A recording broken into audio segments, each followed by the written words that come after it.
Good afternoon, all.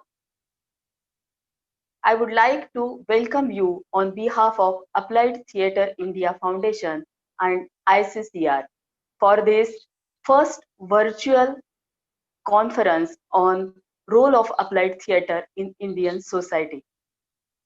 There is a beautiful quote by Albert Einstein. If you want your children to be intelligent, read them fairy tale. If you want them more intelligent, read them more fairy tales. But when there is a pandemic situation in all over world, when everything is on virtual media, how could we use storytelling as a tool for children? And our next speaker, Manasi Mahajan, has answer of this question.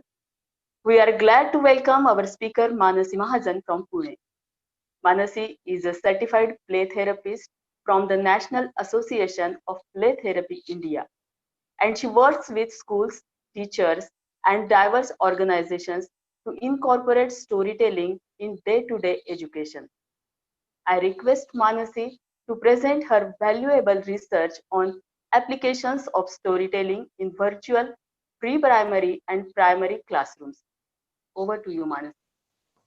Thank you, Vaishali. Thank you very much for the kind introduction. Um, since the start of this pandemic, our schools have closed down approximately around 15th of March. And after that, online classes have resumed right from nursery till 12th and engineering also now. Schools are doing a lot in terms of trying to cover the syllabus through these online classes, making sure that the learning doesn't stop. But there has been very little research about the effectiveness of online virtual classes, especially for learners in pre-primary and primary schools. I have been conducting virtual sessions as well since March for both academic and non-academic subjects. And this essay that I will be presenting to you is an attempt to understand what works.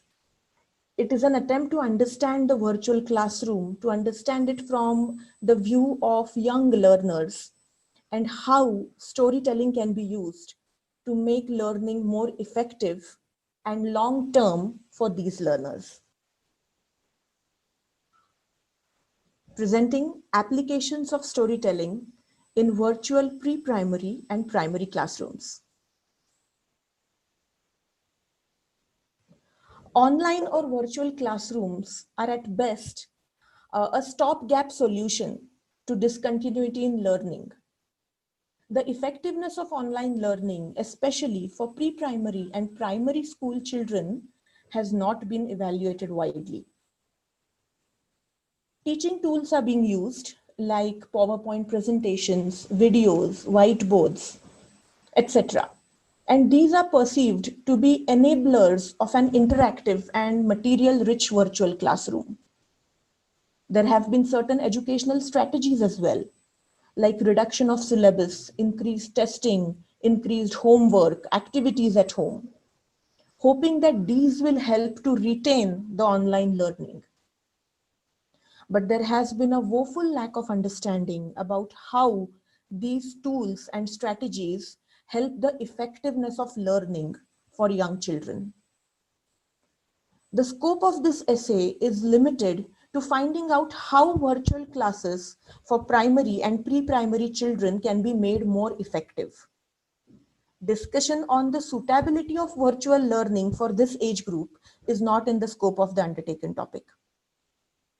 I would like to present a hypothesis which says that unless teachers use storytelling as the main teaching methodology in a virtual classroom, it will be impossible to engage learners of the pre-primary and primary school, thereby rendering the teaching ineffective and unretentive. Let's picture this. Let's picture the physical classroom in a school.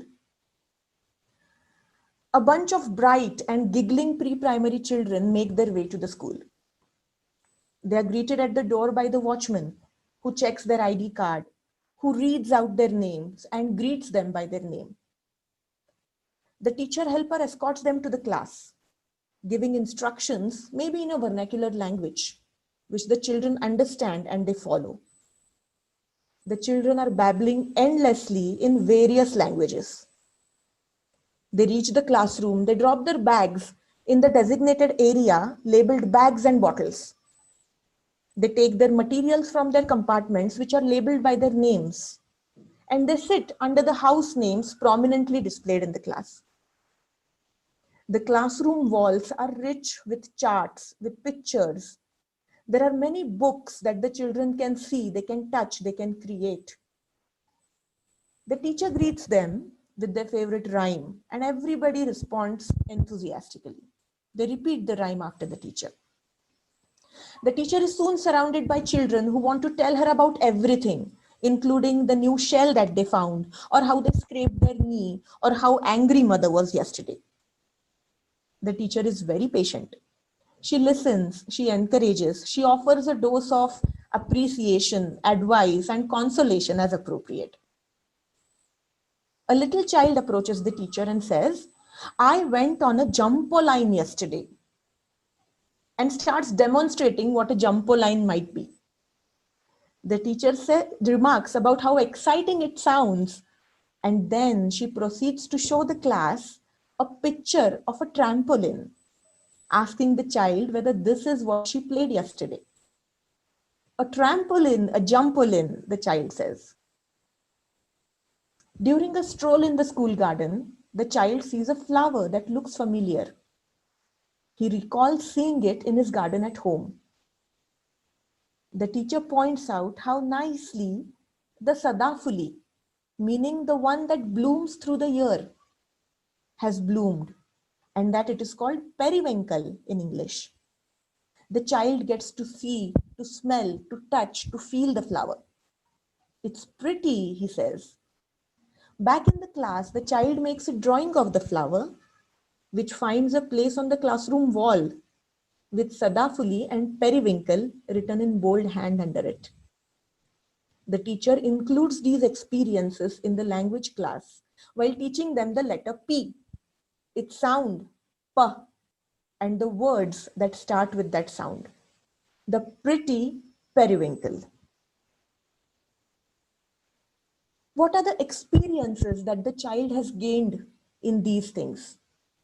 In the physical classroom, the child has seen one's name written in print at least 3 or 4 times in the day. He has understood when the kaka read the name or when the teacher called out the name that written symbols tell people what my name is. The child has heard instructions in multiple languages, has learned to interpret them and follow them. The child is seeing and understanding the meaning of signs, of words which are available in the classroom environment.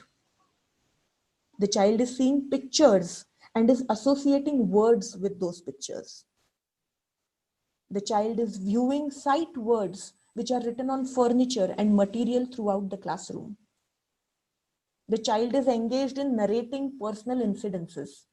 He is engaged in active listening and giving thoughtful reactions to the incidents. The vocabulary of the child is increasing. He is associating words in his mother tongue with other languages. Engagement with the teacher, with the staff. Engagement with the teacher, with the staff, and exposure to conversations in multiple languages is happening. He is getting to understand the structure of the language. He is getting to understand different words in the language. Association of the spoken form with written symbols is happening. There is a firm association between sound, symbol, experience, which is imbibed in the brain of the child. The child, through the physical environment that he is a part of and the experiences that he is deriving from them, explores the language. He is encouraged to try it out. He seeks validation of his experiments through reactions from his peers and his teachers. He is exposed to the written word in a very natural manner. formal language learning in the classroom is supplemented by the language-rich environment and the physical experiences that the child is getting. Opportunities for exploration of the language are abundant through the written word, through the spoken word, exactly like the way we learn our mother tongues, through interactions, through conversations around us. This makes the process of formal language and grammar learning have sense in the child's point of view. Now let us picture the virtual classroom. I'm sure all of us have had some exposure to a virtual classroom, even though it might not be for such young learners. Let's picture that virtual classroom. There are 25 children in the class watching their teacher on the screen. Each child has a different setting at home, a different environment, which might or might not be conducive to learning. The environment that the child is in can be chaotic. It can be distractive.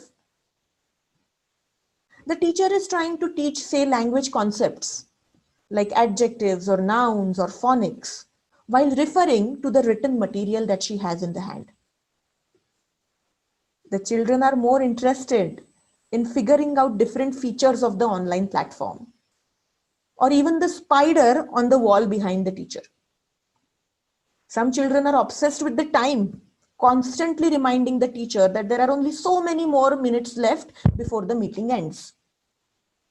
There is incessant chatting and talking, which makes the teacher mute everybody's mic so that she can at least brush upon the topic of the day. The material, the learning material that the children can now view is confined to a 16 square inch box on the screen, where the teacher either holds the material up or she displays it through a video or a presentation which the children passively watch. Even to watch it, they have to be sitting still, looking at the screen. They have to strain to hear the teacher over the whims of their internet connections. They have to strain their eyes to watch the material shown by the teacher. All this time, finding it very, very hard not to be distracted by the activities happening around the house. Unable to hear, unable to see, unable to connect with the class, the child soon zones out. What are the experiences that the child has lost in the virtual classroom? The virtual classroom has stripped away the language-rich environment and the multiple experiences that the physical classroom provides. There is very limited opportunity to interact with anyone but the teacher. There is zero peer interaction because of the decibel levels that can be created on an online class and the noise that it makes. There are no language-rich materials visible and available for a sustained period around the child. The child has maximum exposure only to his language used at the home, only to his mother tongue. There is extremely limited exposure to any other academic language or subject. Non-mother tongue languages are accessible only in a formal manner, not informally through casual conversations with peers or adults. There is just not enough time to seek meanings of new words and to understand language structure. There are no visual signs, no boards, no sight words. There is no sufficiently rich written material in the environment of the child. There is a lack of a library. There is a lack of books other than the study-related books provided by the school. There are no meaningful conversations with friends or teachers. There is no chance for serendipity for new words. There is no physical experience that can be associated with the virtual learning. No one can dispute that the environment of the physical and the virtual classrooms is totally different. And yet, we continue to follow the same teaching pedagogy for children in the virtual classroom, the same pedagogy that might make sense in the physical classroom. Furthermore, we expect the children to learn at the same rate that they would if they were in the physical, experience-rich classroom. Is that fair? Do you see a gap here? How do we bridge this gap? The gaps in the virtual learning experience due to the absence of a language-rich environment need to be bridged by changing the pedagogy. The teaching approach need not be focused on the material to be learned. The teaching approach needs to be focused on eliciting a deep engagement with the learners. In the keynote speech, Dr. Swaroop Sampath Rawal mentioned the point about how engagement with learners is most important for learning. Lack of physical interaction with learning material needs to be compensated by ensuring that the lessons draw on the child's experiences. It needs to focus on firing the imagination of the child. For the children to learn effectively, they need to be engaged in the class. They need to find the class interesting. And for them to be engaged, for them to find the class interesting, the teacher needs to connect with them at a level that arouses their creativity, that arouses their imagination. So what is the case for storytelling here? Beginner learners develop listening skills before starting to produce the language. They listen before they talk. Hence, the nature of the child's interaction, qualitatively and quantitatively, during the initial learning stage is very, very important. This interaction helps the child lay the foundation for the future learning. And this is precisely why the teachers need to give qualitative input, meaning that the child needs to be exposed to an abundance of listening, an abundance of reading, and rich material to make them familiar with the language. These inputs should be engaging. They should be natural. They should be derived from the child's environment, from his experiences, and they need to be meaningful.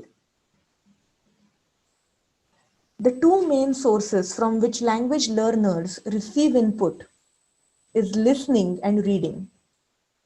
As a result, storytelling and story reading becomes a powerful strategy in the early stages of language development because it provides learners a qualitatively enriching and engaging input. Mello in 2001 conducted a meta-analysis of 8 different studies to regard the use of storytelling as a teaching methodology.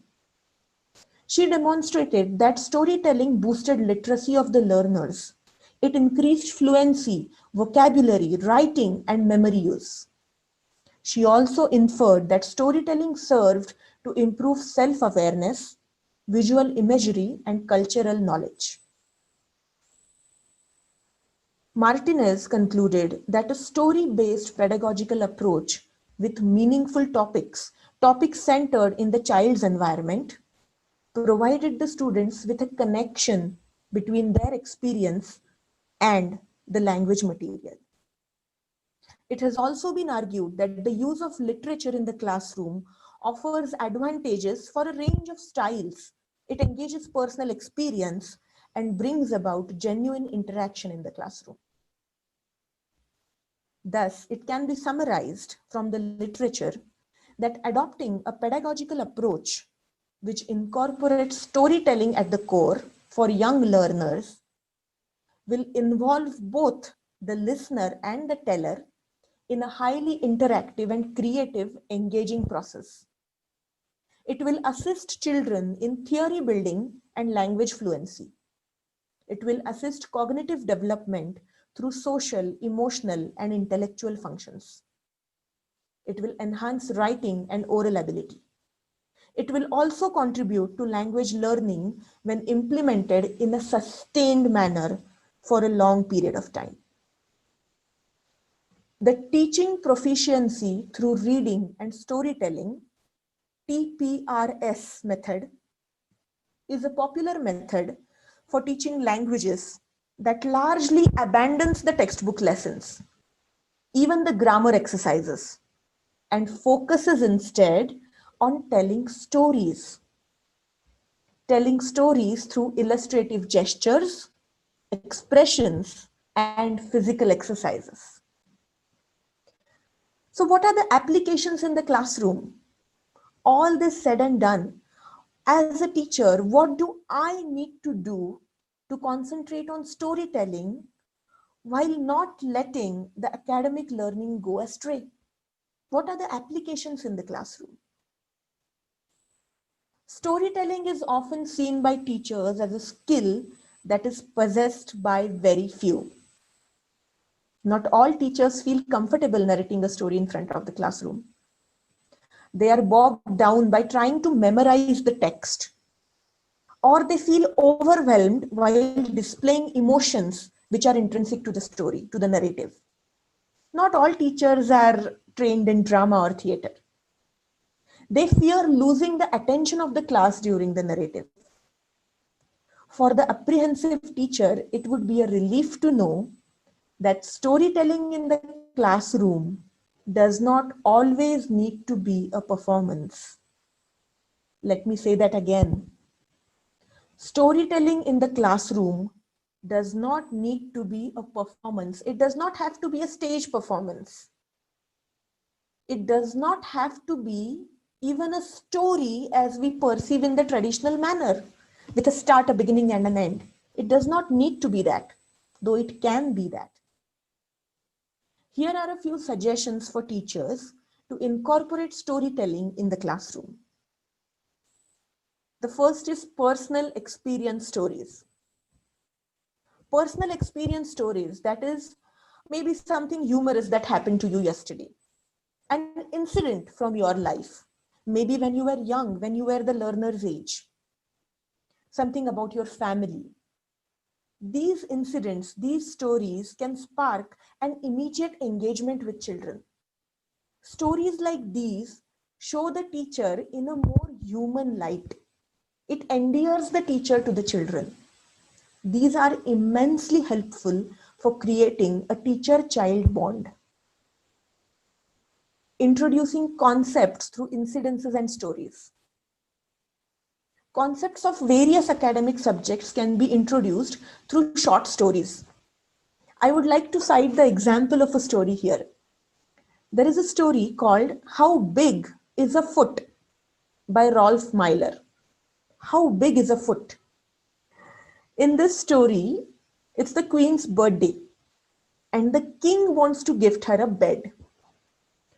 Now the king is worried, he is concerned because no one in the kingdom knows how to measure a bed.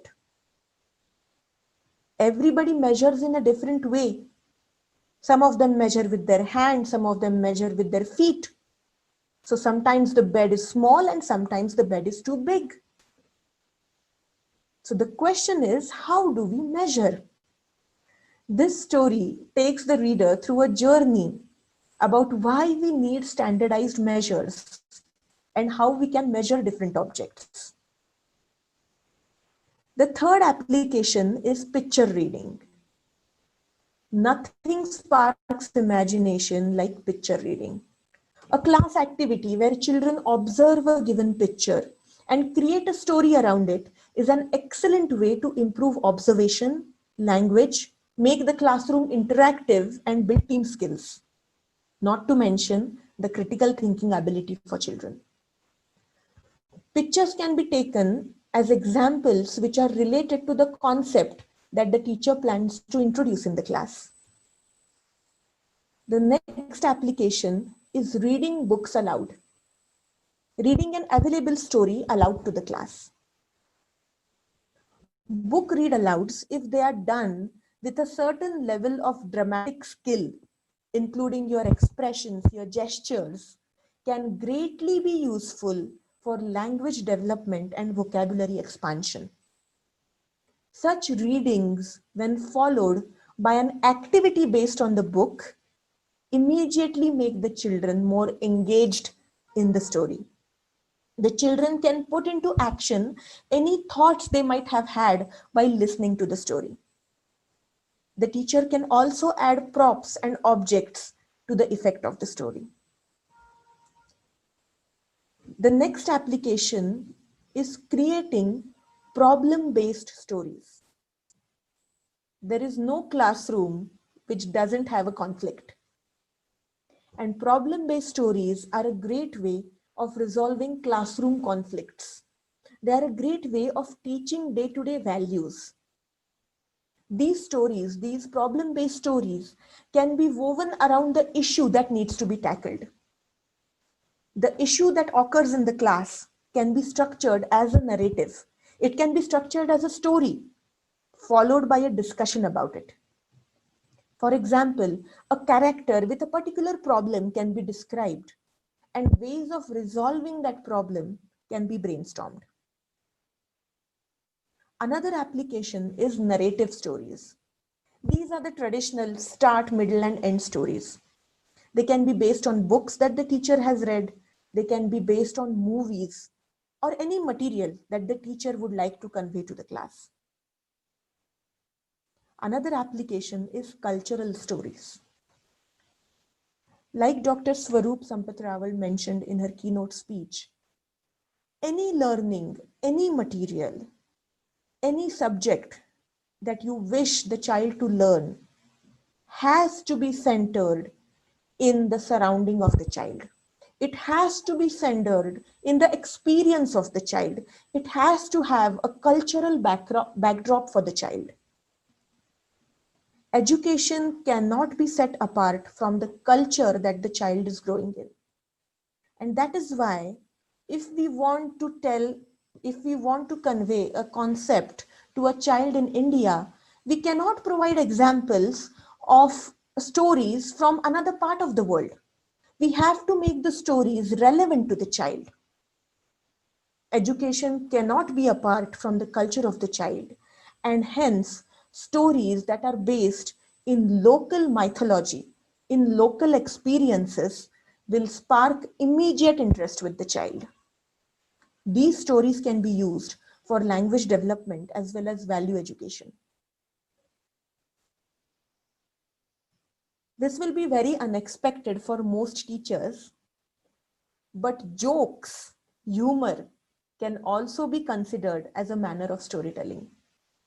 Short humorous incidences, real or imagined, jokes that we read in the newspaper, they can all be a part of the storytelling pedagogy in the classroom.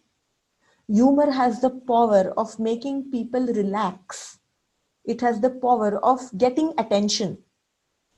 Both qualities highly essential for an effective classroom. The next application is personal experience stories by the children. We talked about personal experience stories of the teacher. Now let's talk about personal experience stories by the children. Children can be encouraged to tell stories to their peers in front of the class or in small groups. These enhance their speaking, listening, and attention skills. These stories can also be centered around a concept. So in a class that I was teaching, we took nursery and junior KG children on a virtual field trip. The virtual field trip was a visit to the farm. So we actually showed a farm to the children through Zoom classes. And after the children had seen everything that was in the farm, the children talked about it. Things like, I saw a bull whose eyes were very beautiful. or I saw a dog who was eating a chappal. We compiled all these sentences together and we made a storybook out of it. It became a very personal story of the entire class altogether. Another application is stories that the teacher can herself create. These stories can be used to reinforce academic concepts. For example, phonic sounds can be taught completely through stories. These act as memory enhancers, helping learners remember the sound symbol relations very easily. You can even create stories based around math, science, history, geography, any subject. These stories don't have to be complicated. They don't have to be very dramatic in nature. They can be very simple. They can be short. But as long as it is a story that the teacher is telling the children will be interested. They will be engaged. Inferences.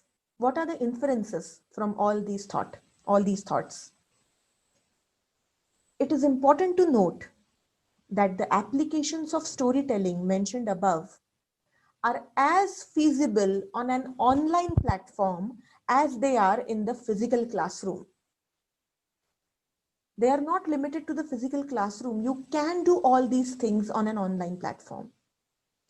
Stories provide children with the necessary quality language input, which is the basic building block for a beginner learner. Rather than approaching pre-primary and primary learning through traditional pedagogical approaches, which is formal learning like all of us have learned, it is essential that teachers adapt. It is essential that teachers change their methodology in the virtual classroom to use more and more stories, irrespective of the subject taught. Virtual platforms have reduced engagement with material-rich classrooms. They have created barriers in the teacher-learner communication, in the engagement between the teacher and learner. Stories are the way in which both these issues can be resolved in the virtual space. Classes can be made more enjoyable, and young learners can be kept interested in the learning process till they can go back to the school again. Thank you very much.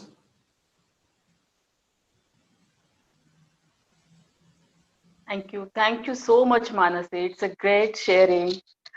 And a storytelling method or tool is more effective in virtual classroom, especially for primary and pre-primary schools. Thank you, Manasi. You presented very beautifully. Thank you for your sharing and presentation. And Thank you very much. I would like to thank all who are online with us from ATI Foundation's FB page, Insta, and YouTube. Thank you for being with us. Now let's have a small break.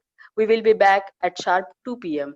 with our speaker, Dr. Nilesh Parekh, and his student Priyal from Vadodara, Gujarat. Stay with us. Thank you.